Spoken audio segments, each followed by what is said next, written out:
সাধারণত আয়কর বলতে বোঝায় আপনার আয়ের উপর পরিশোধযোগ্য কর। আয়কর কারা দিবেন তা নির্ধারণ হয় আয়কর আইন 2023 অনুসারে। এখানে বলা আছে, কোনো ব্যক্তি যদি 3.5 লাখ টাকার ওপরে আয় করে এবং মহিলাদের ক্ষেত্রে এর পরিমাণ 4 লাখের ওপরে আয় করলে অবশ্যই আয়কর দিতে হবে। এখন আসি রিটার্নে। একজন করদাতার বার্ষিক আয় ব্যয় সম্পদের তথ্যাবলী নির্ধারিত ফর্মে কর্তৃপক্ষের কাছে উপস্থাপন করাই হলো রিটার্ন।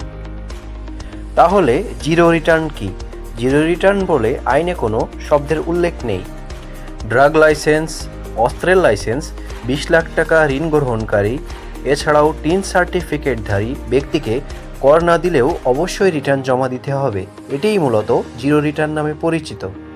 এমনকি রিটার্ন দাখিলের সময় মিথ্যা তথ্য দিলে 312 এবং 313 ধারা অনুযায়ী 5 বছর কারাদণ্ড এবং অর্থদণ্ড হতে পারে। এছাড়াও পর্যাপ্ত কারণ ব্যতীত রিটার্ন দাখিলে ব্যর্থ হলে কর্তৃপক্ষ আপনার সর্বশেষ আয়ের উপর 10% জরিমানা আরোপ করতে পারেন, যার পরিমাণ হবে সর্বনিম্ন 1000 টাকা।